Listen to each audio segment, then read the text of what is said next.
Après avoir fait un tour d'horizon des différentes formes de sémantique que l'on peut écrire, nous allons plonger dans la partie principale de ce cours, qui est d'écrire une sémantique opérationnelle pour un langage mini-while qui ressemble d'assez proche au mini-C que vous utiliserez pendant les TP et que donc vous essaierez de compiler dans ce cours de compilation.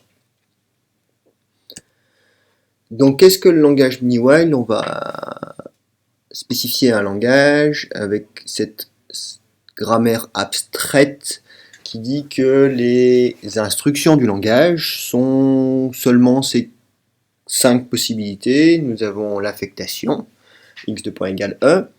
Nous avons une instruction qui permet de ne rien faire, ce qui sera parfois pratique pour écrire la sémantique, même si ça n'existe généralement pas dans un vrai langage. Nous voulons avoir la séquence d'instructions. Nous aurons une instruction de test et une instruction de boucle. Et cela suffira à explorer, dans la plupart des cas, la partie du langage qui nous intéresse et les différentes fonctionnalités d'un langage à la C, c'est-à-dire avec des traits impératifs et des conditionnels et des boucles. En général, lorsqu'on écrit en fait une sémantique, on essaye de réduire au maximum cette grammaire pour passer plus de temps à écrire la signification des principaux traits du langage qu'à écrire la signification des nombreuses différentes instructions qui seraient similaires. Donc voilà, notre but c'est d'écrire la sémantique de différentes instructions, mais tout d'abord, nous voyons que dans la première instruction, c'est l'affectation, et qu'il y a les expressions à l'intérieur, donc on va avoir besoin de savoir évaluer une expression. Donc on fait une sorte de petite digression avant d'arriver au cœur de la sémantique pour expliquer quelle est la sémantique, quelle est la signification d'une expression. Les expressions que nous allons utiliser vont employer des variables. Pour donner la signification d'une expression, il va falloir donc savoir quelle est la valeur des variables.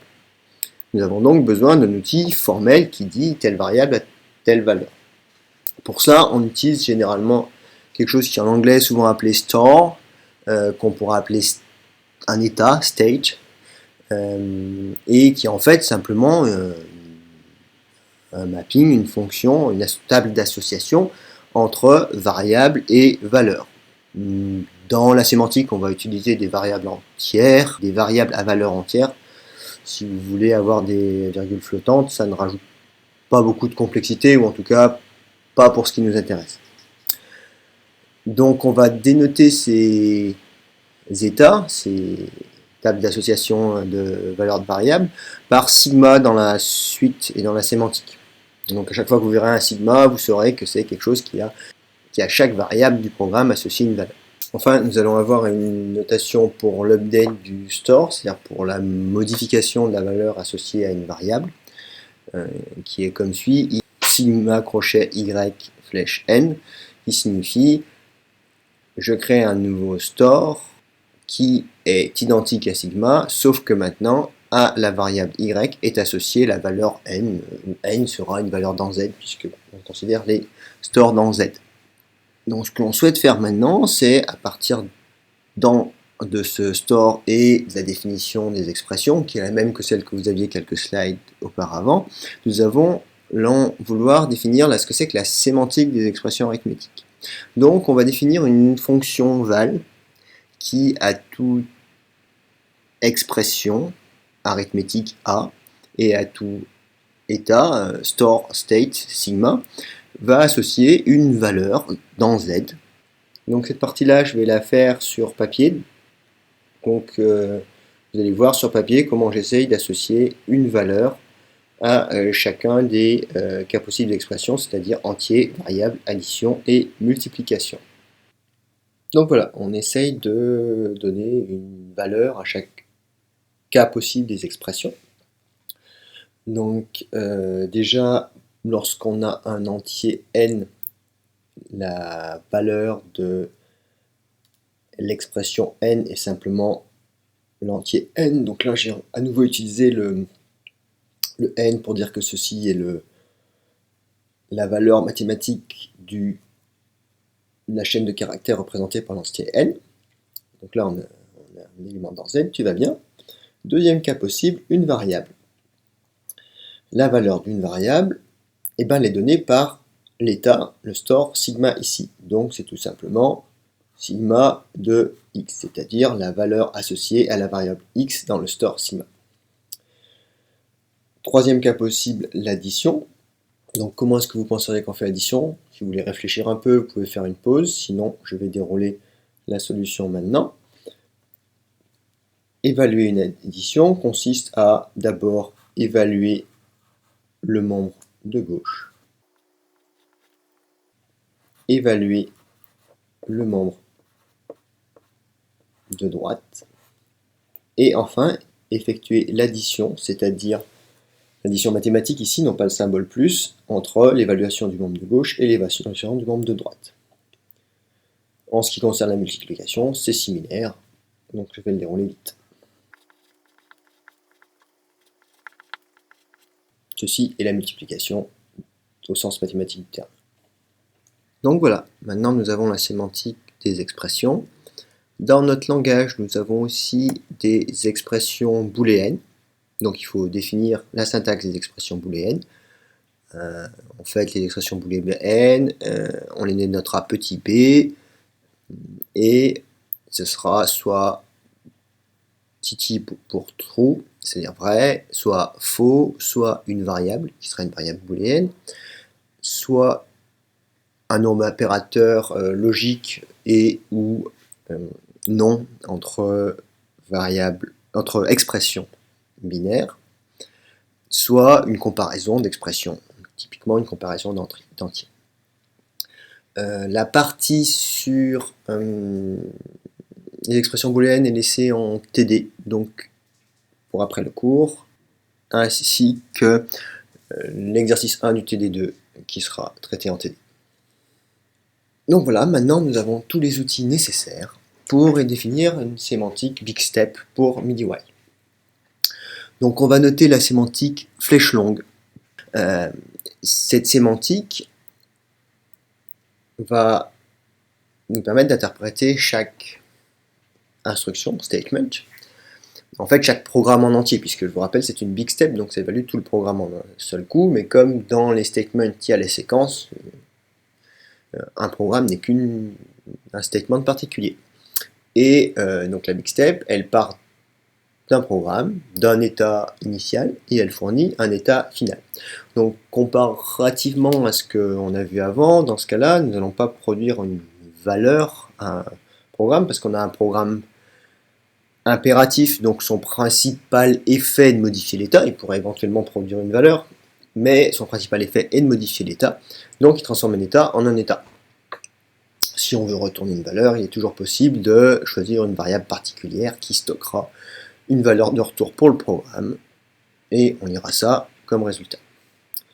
Donc bref, on veut une sémantique qui, pour chaque instruction, transforme un état en un état. Je vous rappelle que nous avons la grammaire abstraite qui a 5 constructions, donc on va définir la signification de ces 5 constructions. Les 3 premières sont sur ce transport.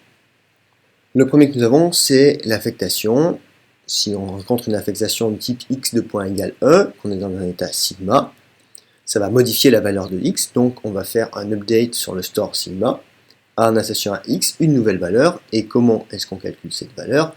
Comme val de e sigma, la fonction que nous avons définie juste un peu plus tôt. Deuxième instruction possible, skip, c'est une instruction qui ne fait rien, donc l'état est inchangé, facile. Troisième instruction, la séquence. Qu'est-ce que fait une séquence? Une séquence, c'est la conjonction de deux statements, deux instructions. Et en fait, on va faire l'effet de la première instruction et poursuivre avec l'effet de la deuxième instruction sur le résultat de la première. Donc c'est bien visible ici. On applique une première fois la sémantique Big Step du statement S1 depuis l'état source sigma, on obtient un état cible sigma'. À partir de sigma', on applique la sémantique de S2, toujours Big Step. On obtient un état destination sigma seconde. Et si on a ces deux hypothèses, on sait que la sémantique de la séquence S1 puis S2 à partir de l'état sigma, c'est l'état sigma second. Si vous n'avez pas complètement l'habitude de lire des règles d'inférence, c'est la première fois, je pense, qu'on en voit une un petit peu complète. La signification de la barre horizontale est simplement une implication. Ça consiste à dire si j'ai la partie de gauche qui est vraie et la partie de droite qui est vraie, on pourra avoir plusieurs choses en dessus de la barre, donc c'est une conjonction, si toutes les choses qui sont au-dessus de la barre sont vraies, alors ce qui est en dessous de la barre est vrai. Donc dans notre cas ici, si l'évaluation de S1 donne sigma prime, puis l'évaluation de S2 depuis sigma prime donne sigma seconde, alors l'évaluation de la séquence depuis sigma donne sigma seconde. On peut passer aux autres instructions. Donc les deux autres instructions qui nous restent sont le if et le while. Pour chacun de ces deux statements, on va avoir deux cas possibles. Le if, la conditionnelle, son évaluation va dépendre de si l'expression booléenne conditionnelle s'évalue à vrai ou s'évalue à faux. Donc premier cas, si elle s'évalue à vrai, donc si on veut évaluer un statement if b then s1 as s2, et que l'on sait que l'évaluation de l'expression booléenne b dans l'état courant sigma est vraie, alors on va évaluer S1, toujours dans l'état courant, puisque l'évaluation de B n'a pas modifié l'état courant, donc S1 dans sigma, et on obtiendra l'état sigma prime. Donc voilà, l'évaluation d'une conditionnelle lorsque l'évaluation de l'expression booléenne s'évalue à vrai consiste à évaluer S1 tout simplement. Et symétriquement, si on sait que l'expression booléenne s'évalue à faux, alors l'évaluation globale consiste à évaluer S2. Donc là, ce qu'on peut noter, c'est que cette sémantique, elle est bien définie que si B s'évalue bien et B s'évalue à vrai ou à faux. La sémantique que l'on donne ne donne pas de signification au programme qui ne serait pas très bien formé et où B vaudrait 0 ou 1 par exemple. Et aussi que cette sémantique ne permet pas de modifier l'état à l'intérieur de l'évaluation de B. Ce qui est possible en C, mais qui n'est pas possible en fait dans notre mini-while et qui n'existera pas non plus dans le mini-C que vous utiliserez. On prend un langage un peu simplifié pour ces raisons-là. Ça serait possible de modifier ça, bien sûr, mais si on voulait prendre en compte ces cas-là, on obtiendrait une sémantique un peu plus compliquée, ce qui n'est pas nécessaire ici. Donc voilà pour la conditionnelle. Il nous reste le while, la boucle. On obtient un cas un peu similaire, à part que dans le cas vrai, on va avoir trois hypothèses à notre réduction. Donc première évaluation possible, on va évaluer un while, et on suppose que l'évaluation de l'expression booléenne donne vrai. On a donc besoin d'évaluer ce qui est à l'intérieur du while, donc le statement S. On part du même état source sigma, on obtient un nouvel état sigma prime. Et maintenant, donc on a fait une boucle du while, on va pouvoir faire la boucle suivante, puisqu'on va répéter jusqu'à arriver à faux. Donc maintenant, il suffit d'évaluer while B d'où S, donc toujours la même chose, dans l'environnement sigma prime, qui est l'état après l'évaluation d'une boucle. On obtient sigma seconde, ce qui nous donne l'évaluation globale de while. Au moment où l'expression du while s'évalue à faux, on tombe dans le deuxième cas.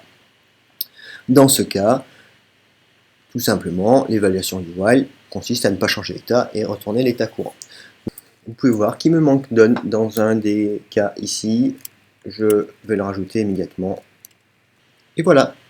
Maintenant, je vais illustrer la signification de cette sémantique, vous expliquer un peu comment on la déroule, comment est-ce qu'on l'utilise, à partir de ces deux petits exemples. Donc on va passer à nouveau en version papier. Donc voilà, on veut calculer la sémantique de ce tout petit programme. Ce que je vous conseille pour faire ça, c'est d'avoir ouvert les règles de sémantique à côté, pour savoir ce qu'on applique. C'est ce que je fais moi de mon côté pendant ce temps. Donc on veut évaluer ce petit programme, c'est une séquence, on applique la règle de la séquence qui dit d'abord on évalue le membre de gauche, puis on évalue le membre de droite. Ce que j'ai pas fait ici, c'est que pour évaluer un programme, il faut se placer dans un store, dans un état, et je me place dans l'état vide où aucune variable n'est prédéfinie. La séquence consiste à évaluer d'abord le statement de gauche dans cet environnement-là. Donc je vais évaluer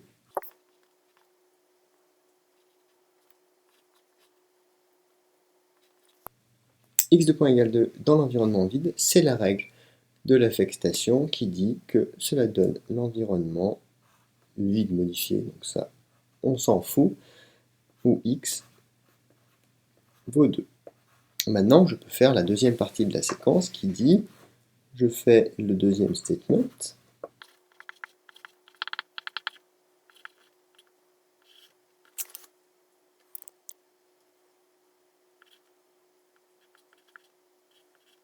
dans le nouvel état x2.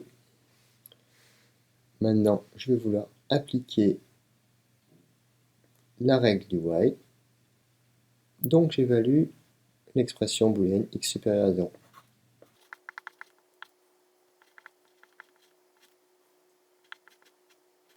Ça me donne vrai, donc j'évalue d'abord x de point égale x plus 1.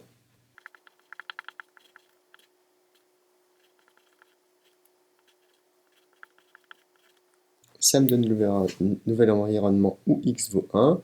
Et maintenant, j'évalue le while dans ce nouvel environnement.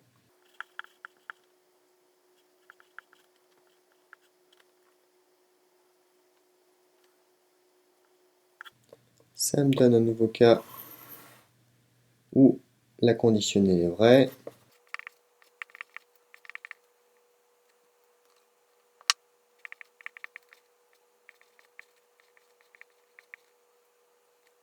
Et ici, j'ai mon while à nouveau. Dans cet environnement, je trouve la condition fausse. Donc je reste dans l'environnement x qui vaut 0, que je vais noter sigma prime. Donc ça se réduit en sigma prime. Ça se réduit en sigma prime. Oui, bien sûr, ça se réduisait en sigma prime. Et donc je tombe sur l'environnement sigma prime, c'est-à-dire x vaut 0. On s'en serait douté, mais voilà comment est-ce qu'on déroule cette règle de sémantique. Avec la petite correction du x-1 ici. Si on essaye de comprendre ce qui se passerait dans le deuxième exemple qu'on voulait dérouler, c'est-à-dire dans le cas x de point égal x plus 1 ici, nous ferions 1, la même condition ici. Ici, nous aurions 1 plus 1. Et on pourrait dérouler. Ici, on ferait plus 1, ce qui nous donnerait 3. Ce qui nous permettrait de faire 1 plus 1 ici, ce qui nous donnerait 4. Ici, nous aurions 3. Inutile de dérouler très longtemps. On se rend compte que ça ne converge pas, on ne peut pas obtenir de sigma prime. C'est un programme qui n'a pas de sémantique au sens big step. Il ne se relie pas vers un état qui soit existant, et c'est une dérivation infinie. Donc la sémantique, ça sert à donner donc la signification des programmes, mais en fait, comme vous pouvez vous douter, ça ne sert pas vraiment concrètement à écrire des longues pages de dérivation pour savoir ce que fait un programme qui fait une boucle. Là où c'est plus utile, c'est que ça permet de raisonner de façon générique sur un programme et d'avoir des propriétés générales sur un programme. Une de ces propriétés, pour illustrer ce cours que je montre là, c'est le déterminisme, c'est-à-dire c'est le fait que, en fait, si on prend un programme donné et un état source donné, alors la sémantique big step va donner un seul état cible donné. Dit autrement, si par hasard il y avait deux façons de réduire de l'état source sigma vers l'état source sigma prime et de l'état source vers sigma vers l'état cible sigma seconde depuis un même programme S, alors en fait on aurait que sigma prime et sigma seconde sont les mêmes. Et entre autres, si ça donne sigma prime depuis un état source sigma, il n'y a pas de façon de trouver une dérivation infinie. Alors du coup, la question souvent dans ces sémantiques, c'est comment est-ce qu'on va prouver qu'une propriété est vraie. Généralement, ça va être une induction structurelle, mais pas toujours sur la même chose. Grosso modo, il y a quand même deux grandes catégories. Soit on peut faire une induction sur la structure du programme, c'est-à-dire sur la grammaire, soit sur la structure de l'arbre de preuve qui donne la sémantique. Si on veut prouver cette propriété, ce qui est important, c'est de comprendre quelle est la structure de cette preuve. Et la structure, elle est donc du coup, dans ce cas-là, sur l'arbre de dérivation de la réduction. C'est-à-dire qu'on va faire une induction structurelle, on va dire si la hauteur de l'arbre fait 0, alors on est dans les deux premiers cas, rappelez-vous,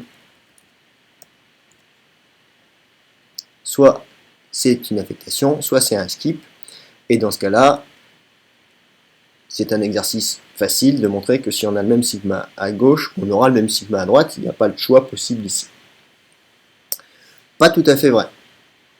Il n'y a pas de choix si val est déterministe. Et en fait, ce que je vous ai caché ici, parce que on le laisse en exercice, c'est que TD2 exercice 1 dit entre autres que l'évaluation val est déterministe. Donc, modulo ce lemme, qui est que l'évaluation est déterministe, on a bien le déterminisme de la big step, au moins dans le cas de hauteur 0. Les 1, 2, 3, 4, 5 autres règles sont les cas d'induction structurelle. Quand on fait une induction sur la hauteur de l'arbre, on peut supposer que dans les hypothèses, la sémantique big step est déterministe. Et du coup, ça devient à nouveau un cas facile de vérification, de montrer que si dans toutes les hypothèses, la big step est déterministe, alors dans la conclusion de chaque inférence, la big step est déterministe. Encore une fois, on utilise massivement le fait que la fonction val est déterministe. Donc, si on doit conclure quelque chose ici, le point clé, c'est de savoir comment faire la preuve.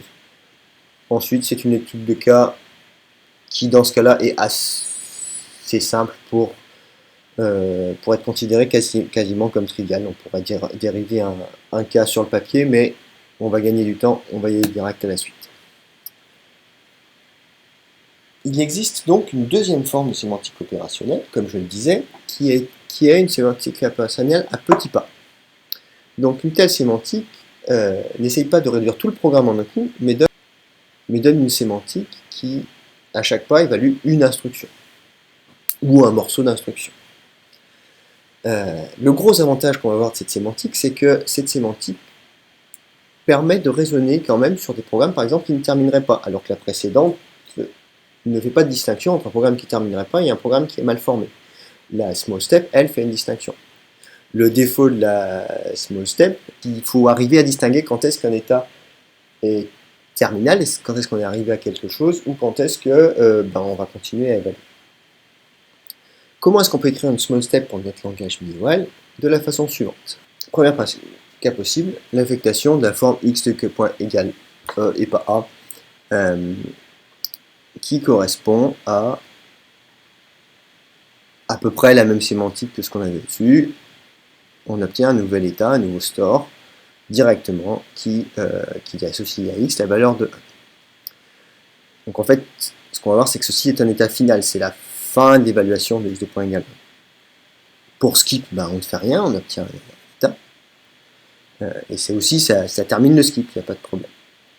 Là où on voit vraiment profondément la différence entre la small step et la big step, c'est pour la séquence. Pour la séquence, si on a une séquence de la forme S1, point virgule, S2 dans un environnement sigma, on va faire une évaluation de small step. Admettons que le S1 soit de la forme x de point égale 1 ou skip, par exemple, on obtiendrait un nouvel environnement sigma prime, un nouvel état sigma prime, et donc on pourrait dire, ben voilà, S1 c'est entièrement évalué de sigma vers sigma prime. Comme je fais une small step, je m'arrête là, et évaluer mon programme consiste donc maintenant à évaluer S2 à partir de l'état sigma prime. Mais comme on voit du coup, ce qu'il peut y avoir à droite de la small step, ça peut être un environnement, un état sigma prime, ou ça peut être une instruction résiduelle, une part de programme résiduel avec sigma prime. Donc il faut aussi prendre ce cas en compte lorsqu'on écrit l'hypothèse dans le cas de la séquence. Donc l'évaluation du S1 peut donner un état sigma prime, mais associé à un morceau de programme S1' qui n'a pas encore été résolu, qui n'a pas encore été entièrement évalué. Donc dans notre cas, S1.S2 sigma peut en small step se réduire vers un S1' qui est plus petit que S1, ou en tout cas qui a fait une étape de réduction par rapport à S1, suivi de S2. Donc S2, nous n'avons pas commencé à l'évaluer, mais S1, on a fait un petit morceau. Et maintenant, on se retrouve dans l'état sigma prime. Souvent, S1' sera plus petit que S1, mais bien sûr, s'il y a un while, ça peut ne pas être le cas. Voilà. Maintenant, il reste le cas de la conditionnelle, qui, lui, par contre, se résout assez bien. Pour évaluer une conditionnelle, on regarde la valeur de l'expression. Si c'est vrai, eh ben, ça veut dire qu'il reste à évaluer le statement S1 dans le même état qu'originellement. Si c'est faux, il reste à évaluer le statement S2 dans le même état qu'originellement. On a presque simplifié le if. Par contre, on a rendu la séquence plus compliquée. Il nous reste une règle pour le while. En fait, le while, il y a plusieurs façons de le définir. On pourrait faire un cas vrai et un cas faux. Ce qu'on va décider ici, c'est de dire que simplement qu'en une étape, le while se transforme en un if sur la même conditionnelle. Donc en fait, quelque part, on dit que while est équivalent, while b do s est équivalent à if b then else puis while, et sinon skip. Donc là, on voit par exemple comment on pourrait utiliser skip. Donc similairement à avant, dans la prochaine étape, nous allons calculer la sémantique sur papier du même programme que tout à l'heure, mais avec une small step. Donc comme tout à l'heure, je vous conseille d'avoir, comme je le fais moi, la sémantique small step ouverte à côté pour pouvoir savoir quelle règle on applique. Donc ici, on s'est mis dans un environnement vide, dans un store vide. Et la première règle qu'on va appliquer, donc on n'a pas le choix, c'est une séquence. Et donc sur la gauche de on a la règle qui fait la séquence. Donc pour faire ça, il suffit de dire que x de point égale 2 dans l'environnement vide se réduit vers quelque chose. Et ceci est une application directe de la règle de l'affectation. On a donc x de point égale 2 dans l'environnement vide, qui est l'environnement vide modifié par x devient la valeur de 2. Inutile de faire trop de chichi ici, c'est 2. Donc ici, ceci se réduit en une étape de small step vers deux choses. Ce que dit la règle de la séquence, c'est que comme ça, c'est arrivé à un état final, on oublie S1, il ne reste plus que S2.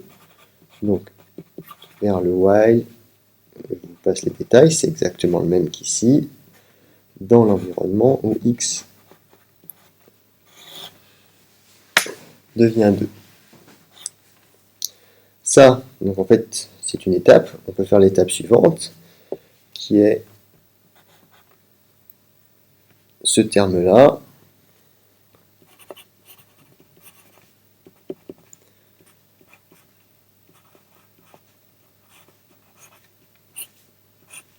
Se réduit en une étape. C'est l'application de la règle du while qui dit que c'est la même chose que if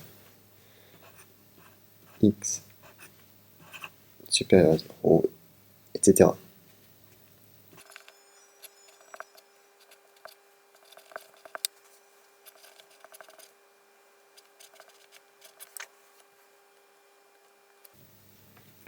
Par la règle du if, ceci se réduit en une étape vers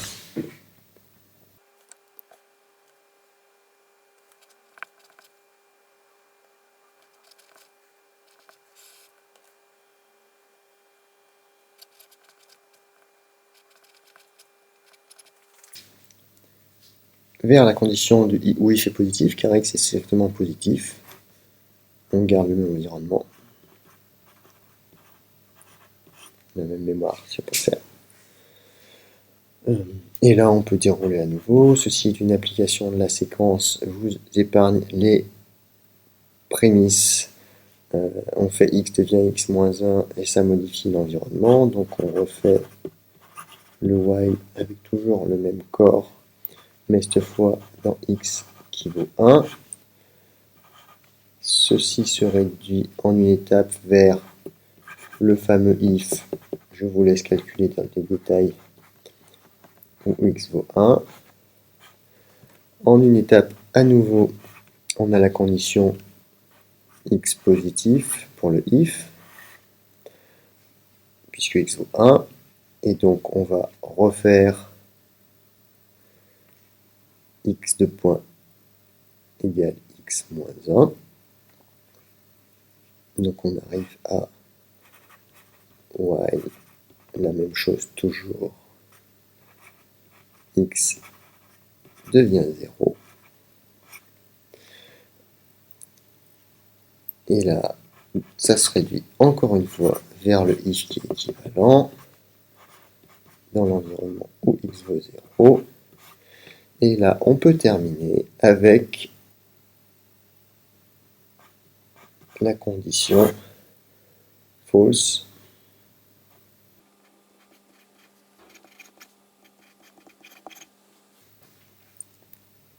Et du coup, on se réduit vers skip dans l'environnement où x vaut 0.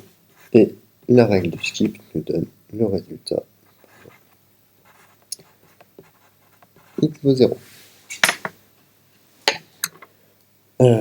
Le deuxième programme, je vais le faire par-dessus, c'est le cas où x devient x plus 1, ici. C'est la même première étape. La deuxième étape également, ici, tout est pareil, sauf que là, au lieu d'arriver à x qui vaut 1, on arrive à x qui vaut 3, parce qu'ici nous avons un x plus 1, ici aussi également d'ailleurs. Et comme vous vous doutez, donc ici on aura un 3, on aura toujours x positif, et on va faire l'affectation, je pense l'étape d'après, à x qui vaut 4. On fera bien sûr pas le skip. Après quelques étapes, on aura x qui vaut 5, etc., etc. Donc on voit la différence ici assez remarquable avec la big step, c'est que avec une small step sur un programme qui ne termine pas, on a une séquence infinie de réduction, donc on peut quand même raisonner sur les étapes intermédiaires d'un programme qui ne termine pas, ce qui ne serait pas la même chose par exemple qu'un programme mal formé qui lui n'aurait pas de séquence à un endroit. Donc on voit un petit peu une meilleure expressivité dans ce cas-là de la small step par rapport à la big step. Donc voilà un petit transparent pour résumer un peu un point de comparaison qu'on a vu par la pratique dans l'exemple. C'est comment se comporte une sémantique par rapport à l'autre dans le cas de la divergence. Donc un programme qui diverge, c'est un programme qui s'exécute de façon permanente, qui continue à s'exécuter indéfiniment. Donc, ce qui parfois est un programme valide dans certaines conditions et parfois est quelque chose que l'on veut éviter. Dans mini-while, donc un programme diverge étant donné à un état de départ ou un état intermédiaire sigma. Si dans la sémantique naturelle, il n'y a pas de successeur à S sigma, au programme S dans l'état sigma, et dans la sémantique à small step, il y a une séquence infinie qui commence par S sigma. Donc en fait, dans notre cas, du mini while avec un langage assez contraint et cette sémantique-là, la distinction elle est suffisante. Mais comme je le disais dans l'épreuve, il peut y avoir d'autres raisons d'avoir pas de successeur. Par exemple, si on n'avait pas une différence entre les expressions booléennes et les expressions entières, le if pourrait ne pas se réduire alors que ce n'est pas une séquence infinie, c'est juste que on n'a pas donné sémantique à if de 0.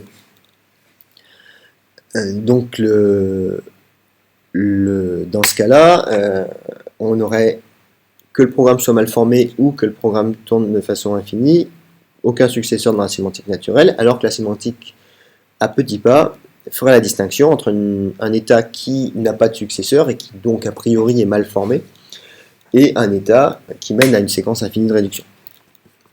Sachant que dans la small step, il y a aussi des états qui n'ont pas de successeur, qui sont les états terminaux, mais ceux-là, on sait les distinguer parce qu'ils sont restreints à un state sigma uniquement et plus d'instructions à exécuter.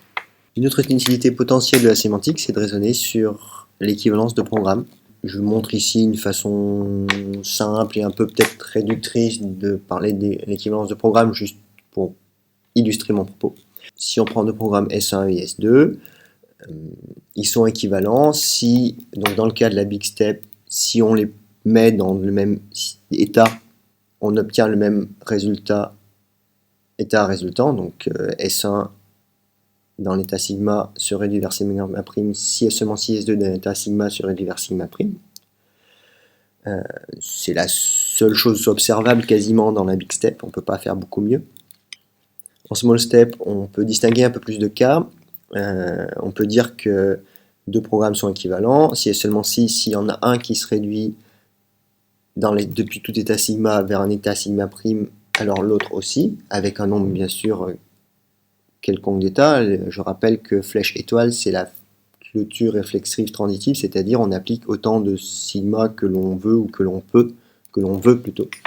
Mais pour arriver à un état final, il faut faire autant que l'on peut. Et on peut aussi parler des programmes qui ne terminent pas en montrant que si l'un est capable de faire une séquence infinie, alors l'autre est capable de faire une séquence infinie. On pourrait avoir un peu plus de précision sur les séquences infinies en démontrant qu'ils passent par les mêmes états, que les deux programmes passent par les mêmes états. Ça demanderait des outils de raisonnement un petit peu plus compliqués, donc j'en parle pas là. Comme on a deux sémantiques, une question qui se pose un peu naturellement, c'est de se demander est-ce que c'est les mêmes, est-ce que ça fait les mêmes choses. Donc voici une façon de montrer qu'en effet, nos deux sémantiques calculent la même chose. Pour démontrer que les deux sémantiques sont équivalentes, on va introduire un outil additionnel qui est un peu le résultat associé à l'évaluation d'un programme dans un état donné. C'est-à-dire, on va dire que la sémantique à grands pas d'un programme S dans l'état sigma, c'est l'état sigma prime si on sait réduire vers l'état sigma prime, et c'est indéfini sinon. On peut faire un truc similaire avec la sémantique à petits pas, où on laisse le programme s'exécuter dans l'état sigma jusqu'à arriver finalement aboutir à un état sigma prime, et dans ce cas-là, sigma prime est la sémantique à petits pas, et sinon elle est non définie. On voit qu'en fait, si vous avez un peu suivi les différences entre les sémantiques, on essaye de donner quelque chose qui ressemblerait à une sémantique dénotationnelle qui serait obtenue à partir des sémantiques naturelles ou à petits pas. Et donc, le théorème qui démontre l'équivalence des deux sémantiques dit simplement que la sémantique, la valeur de l'état résultant donné par la grand pas et la petit pas, est la même. Donc voilà comment fonctionne la preuve. C'est une preuve qui se fait en quelque sorte par double inclusion. D'abord, on va prouver que si la sémantique big step transforme par le programme S l'état sigma en l'état sigma prime, alors la sémantique small step peut faire de même en un nombre d'états indéterminé, mais finalement atteindre l'état sigma prime, en un nombre de transition non déterminé.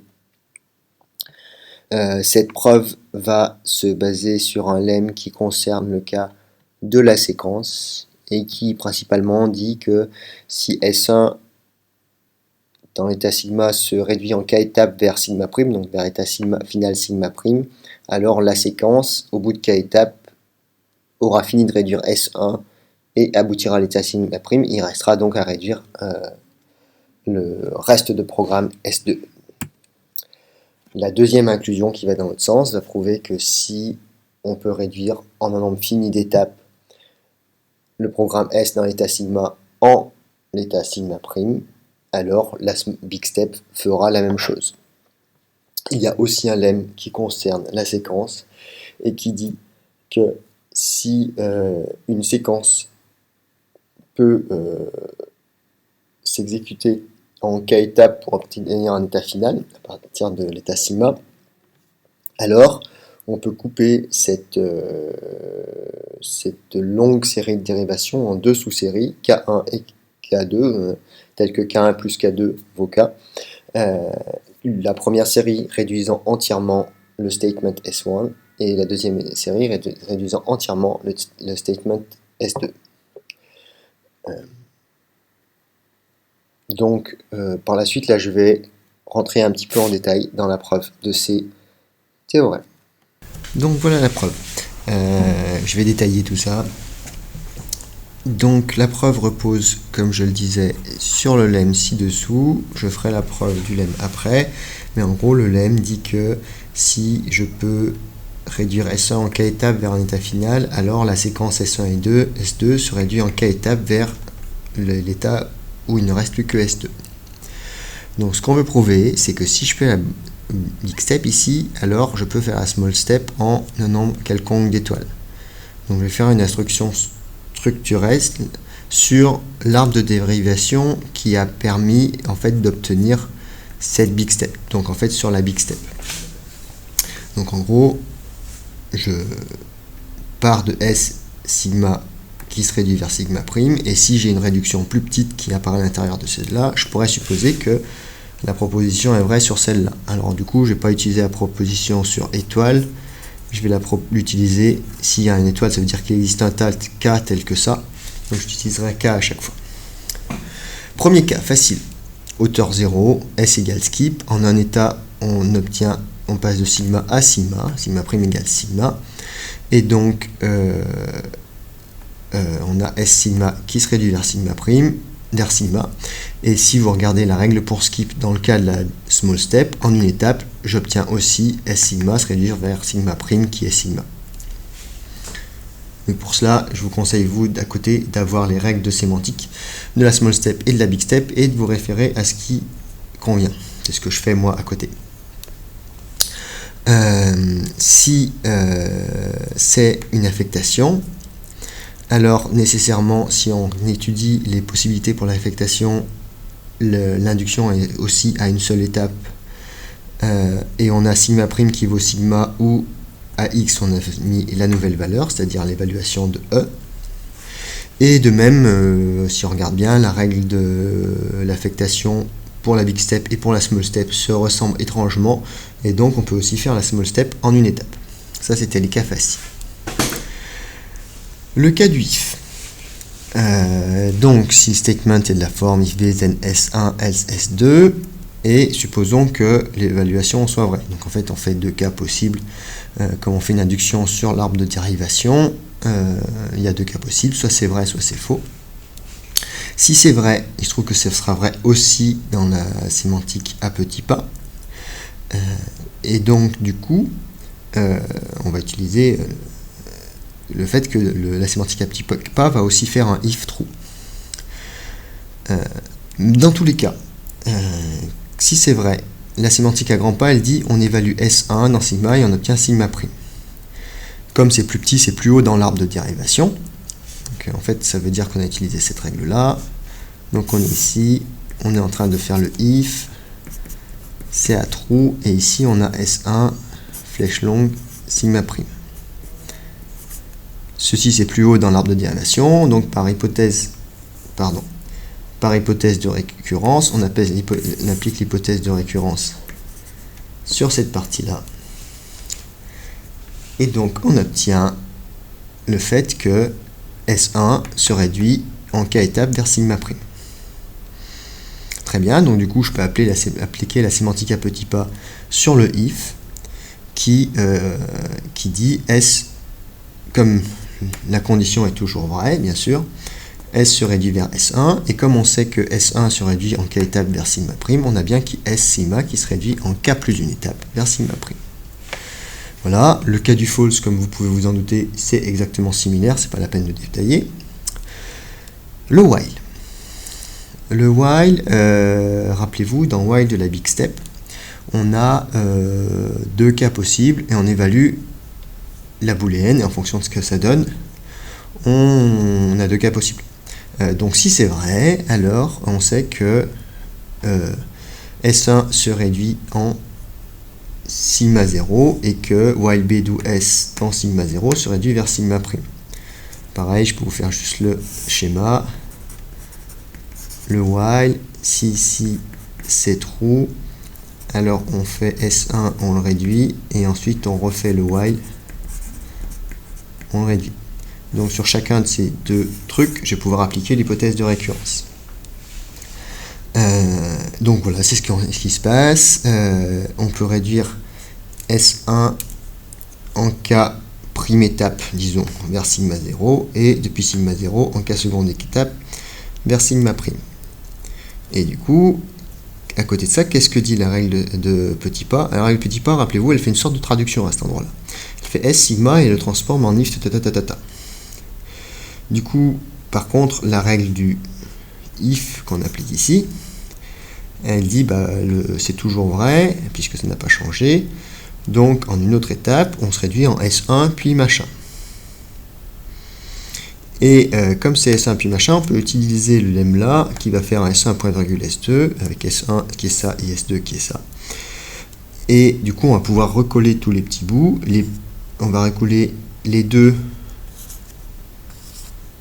réductions du départ, les K' réductions de S1 et les K secondes réductions de l'hypothèse de récurrence numéro 2 ici, qui est le while appliqué aux boucles successives. Et du coup, on a bien, il manque une petite virgule, S sigma, ce qui se réduit en un nombre d'étapes assez grand, mais c'est pas très grave, vers sigma prime. La preuve est faite. Le cas false est un petit peu plus rapide parce que dans le cas parce que la règle sémantique à grands pas est plus courte, puisqu'elle termine tout simplement. Et donc ce qu'on fait, c'est qu'on vérifie que la traduction vers if false va bien se réduire de la même façon. En effet, S sigma se transforme vers if, la condition est toujours false, donc on fait skip, et un skip en une étape sera réduit vers sigma, donc en 3 étapes, on aura simulé cette 3 étapes ici. C'était big step là. Dernier cas possible, qu'on a laissé pour la fin parce que c'était peut-être le plus crucial ou le plus compliqué, c'est la séquence. Enfin, on fait les choses dans l'ordre qu'on veut de toute façon. Si on a ça, alors la règle de la sémantique naturelle, la sémantique à grands pas, elle dit S1, ça se réduit vers sigma 1, puis de S2 sigma 1, on arrive à sigma prime. Pareil. En fait, on fait ça. On fait la grand pas là, et là on fait S1 sigma et sigma 1. Ici on a S2 sigma 1. Voilà. Ah pardon. Je vous le refais. S1 point virgule S2, on fait S1, on obtient sigma 1, puis S2, on obtient S2 sigma 1 et on obtiendra sigma prime.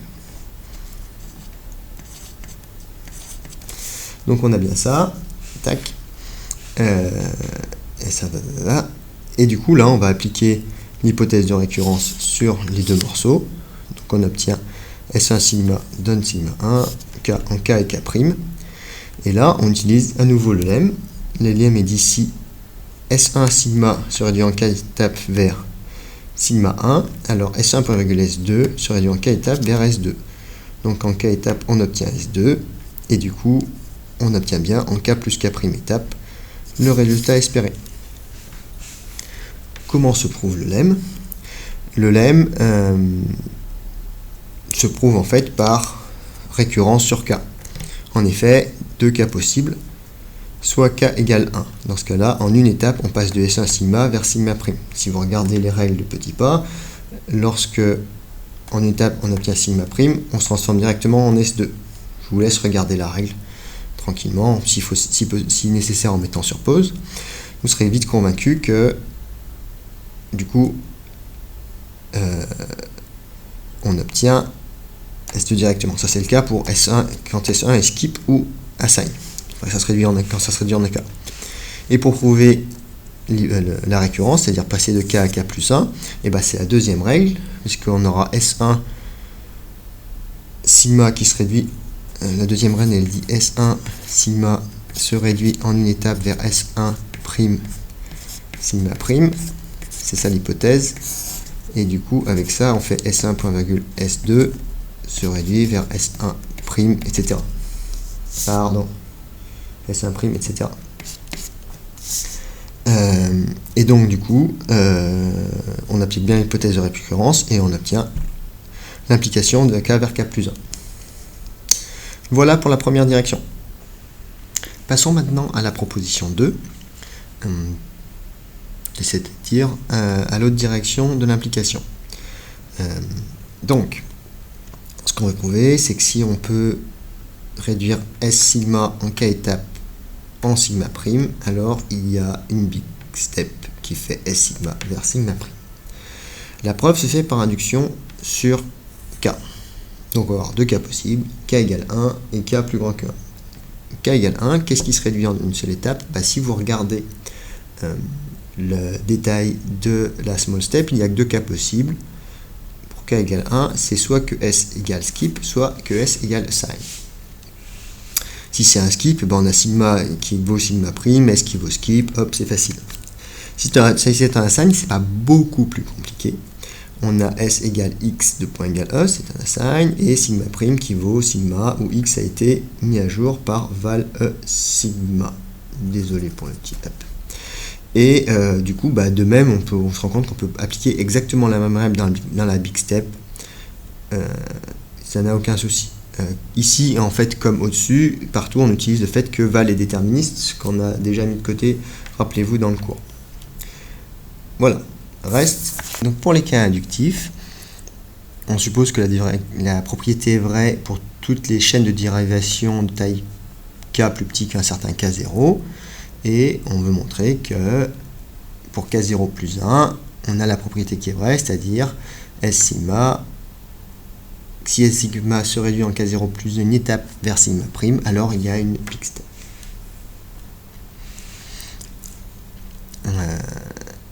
Du coup, ça se fait en K0 plus une étape, il y a une configuration sigma, gamma. En gamma, on ne l'a pas introduit dans le cours.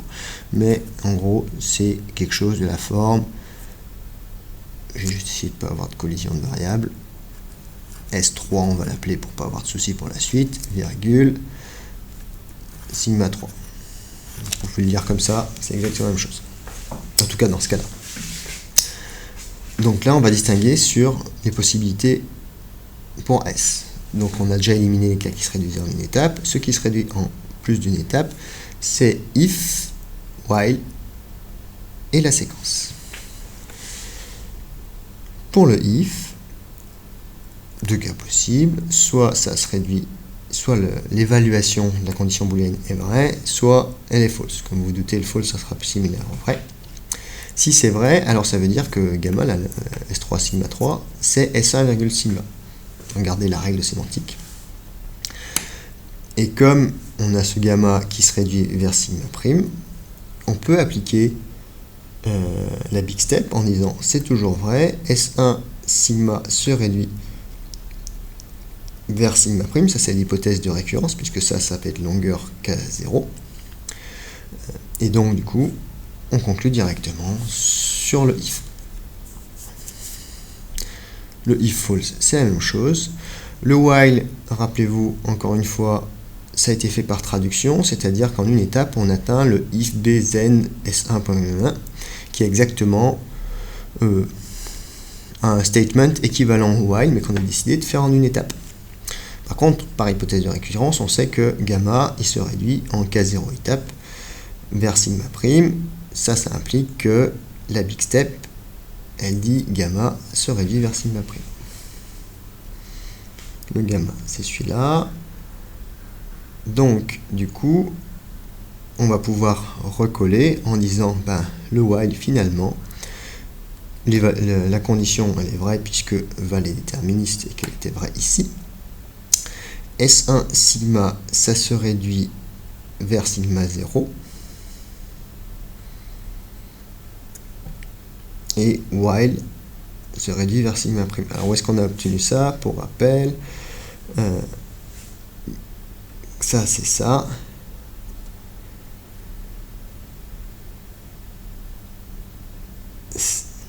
Non.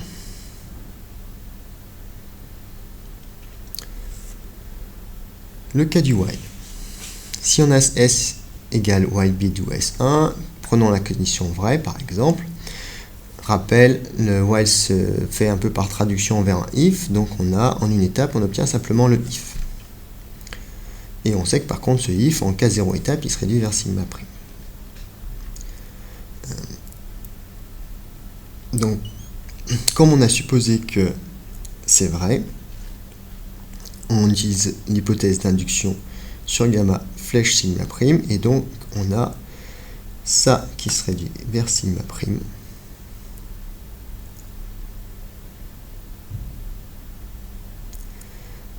Là, c'est à ce moment-là qu'on va pouvoir utiliser aussi, en plus de ça, le lemme. Le lemme qui, pour ce théorème-là, qui dit, si on a une séquence qui est en k étapes, en gros, on peut la découper en deux sous-séquences de K1 et K2, dont la somme fait K, et qui font K1 et K2 sous réduction, pour obtenir la séquence globale ici. Du coup, comme ça, par hypothèse, ça se réduit en K0 étape. On sait que S1, ça se réduit en K1 étape, K1 étant plus petit que K0. Par hypothèse de récurrence, S1 sigma se réduit par K1 étape, ça implique ça.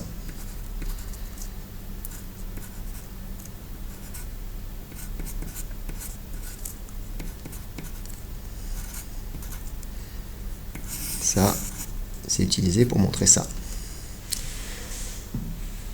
L'autre partie, c'est le while ici, à partir de sigma 0. Et donc, pour ça, pareil, on utilise...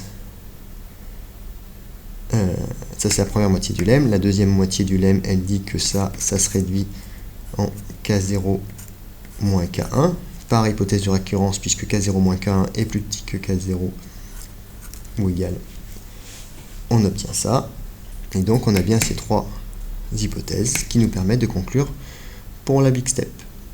Donc c'est un arbre de preuve valable, on a fait le while. Le cas faux est assez similaire, c'est pas la peine de le détailler précisément. Le cas faux, en fait, on va obtenir un skip, et donc en 3 étapes, on va avoir la réduction, et on peut appliquer l'hypothèse de récurrence sur ces 3 étapes. Le cas S1, S2, c'est une application directe du lemme. En fait, c'est un peu le même cas ici, où on a spécifié un peu plus précisément. Si vous voulez, je peux le faire rapidement.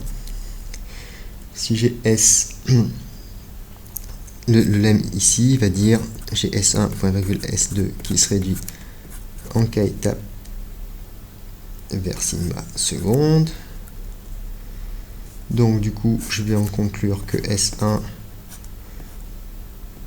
sigma seconde se réduit vers sigma 1, S2, pas sigma seconde, pardon, c'est le sigma d'ici. Sigma 1 va se réduire vers sigma seconde. Donc ça, c'est avec des n étapes. Et j'applique l'hypothèse de récurrence sur chacun des deux pour obtenir la big step. Et j'ai plus qu'à reconstruire de la même façon qu'ici la big step pour la séquence. Il ne reste plus que la preuve du lemme. Le preuve se fait par induction sur K.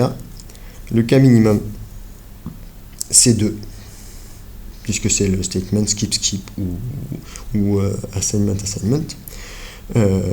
Donc ce cas-là, c'est trivial, il suffit de faire une étude de cas, c'est facile. Maintenant, on va faire cas le cas K implique K plus 1. Donc deux cas possibles, soit S1 se réduit en une étape, soit S1 se réduit en plus d'une étape. Si elle se réduit en une étape, il y a un seul cas qui est possible pour la small step, on obtient S2, c'est le cas S1 sigma prime, et du coup il y a une règle qui correspond à ça, et on a S1 S2 qui se réduit vers S2 avec des sigma là qui vont bien, et du coup il n'y aurait plus qu'à appliquer directement. L'autre cas, c'est l'autre règle de séquence qui dit S1 se réduit vers S1'. Avec, et donc S1.S2 se réduit vers S1'.S2. Comme on a S1'.S2 qui se réduit en K moins une étape, puisque ça c'était la première des K étapes, on va pouvoir utiliser l'hypothèse de récurrence. On trouve des K1' sigma 1 tels que on a deux sous-réductions pour celui-là, et du coup on conclut facilement en recollant les règles.